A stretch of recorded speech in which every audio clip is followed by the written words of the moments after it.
তখন আমরা কাটি বাজারেও নিয়ে যাই, অনেক ব্যাপারী নিয়েও আসে। ফসল যদি ধরে যায় বেচা কেনা হইলে তার লাখ 1.5 টাকা হয়। এবার বেচলাম 2 বিঘা জমি নাকি, বেশ আল্লাহ ভালো পয়সা দিয়েছে।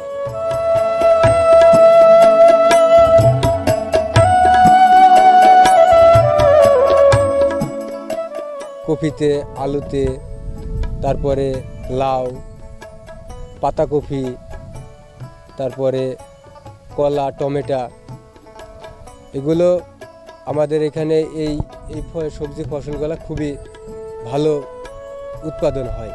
আমি আল্লাহর রহমতে টমেটো চাষ করি, যেরকম ফল পাইছি আল্লাহর রহমতে ভালো আমি লাভবান হব।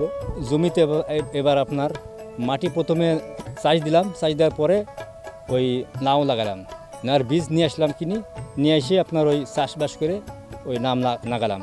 লাগানোর পরে পরিশ্রম পরে গাছ বানিয়ে তুলে দিলাম, দেওয়ার পরে নাও প্রচুর পরিমাণ আল্লাহ দিয়েছে। এবার খুব ভালো নাম দিয়েছে আল্লাহ।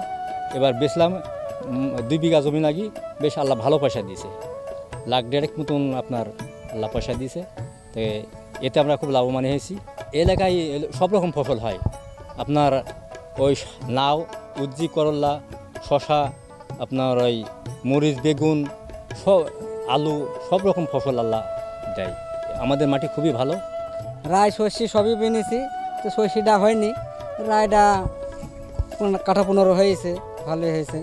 প্রথম জমি আগে চাষবাস করতে হবে, চাষবাস করার পরে থানাকে লাগাতে হবে, লাগানোর পরে গাছ যখন যেখানে এইরকম এত বড় হবে সেখন ওই কঞ্চির আগালি পুঁতি দিতে হবে, ধরে পুঁতি দিয়ে খাড়াকে দিয়ে ওই বাঁধে দিতে হবে, দিয়ে তারপরে খুঁটিয়ে দিয়ে বাঁধ দিতে হবে।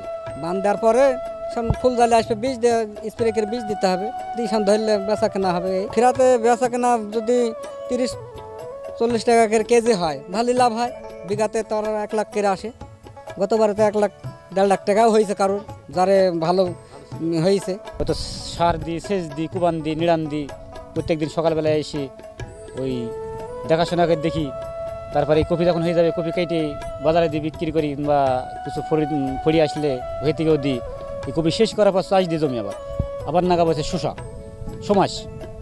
এই শসা নাগানো পরে হচ্ছে শসা না হয়ে গেল নাগাই, নাগি হলে পরে শসা করার পরে তখন আবার এই কপি চারা দেবো, দিয়ে আবার এই ফুলকপি নাগাবো, ফুলকপি কিংবা বাঁধাকপি। তো এইভাবে আমরা করি। আমাদের মাঠে যা নাগায় তাই কিন্তু হয়। আমাদের মাটি ভালো, মাটির সবজি আবাদ আমরা করি, কিন্তু সবজি আবাদই হয়। আমাদের মাটি খুব ভালো। পোকামাকড় যখন নাগে তখন আমরা বিষ নিয়ে আসি, বাজার থেকে বিষ নিয়ে আসি, বিষ দিই। অনেক সময় অনেক ক্ষেত্রে বিষ কাজ করে, পোকা মরে, অনেক ক্ষেত্রে বিষ কাজ করে না, পোকা সরে না, তখন আমার দুশ্চিন্তায় পড়ে যায়। তারপরে আবার হয়তো বাজারে যাই, আবার বিষ নিয়ে আসি। তো এইভাবে আমরা বিষ দিই, ঘাস খাড়গালা নিড়াই, কুবাই মাটাই, সার দিই, সেচ দিই, তৈরি করি। যখন এত হওয়ার মতন হয়ে পড়ে তখন কোনো ভাই লাভবানক হয়, কোনো ভাই নষ্ট হয়ে যায়, যে ভাই এত পোকা ছাড়াতে পারলাম না, এরকম। বাবা সকালবেলা আসি নিড়ানি খুঁটানি বীজ দেওয়া যা দরকার সব করি, জমিতে আসি বীজ নিয়েও সকালে দিই, আবার এত সময় সারা হয়ে যায় বীজ দেওয়া। আবার ওই যে কোলমল দিন কাটতে হয়, বাঁধতে হয়, পান দিতে হয়, বিভিন্ন রকমের কাজ। পয়সার ফসল নিতে হলে বিভিন্ন রকমের কাজ আছে জমিতে। ওই সমান করতে হয়, মাটি টাইনি কোদাল দিই। এই মাটিতে পয়সার ফসল খুব ভালো হয় তৈরি করলে। শসা 1 লাখ টাকা বেচছিলাম এই জমিতে। আলু আমরা জমির টেনে বস্তায় তুলে লাইফে দিই, আবার ভুঁই চুক্তি বেশি দিই আমরা জমি চুক্তিতে।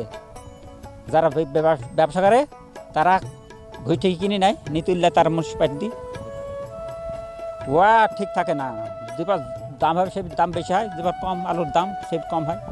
সবজির আবাদ করি আমরা, সব ভালো। আমার দেশে সব ভালো, উন্নতির দেশ। এই দেখেন পেঁয়াজের আবাদ, টমেটোর আবাদ, আবার গাজর ছেলে দেশে গাজর এসে গেছে।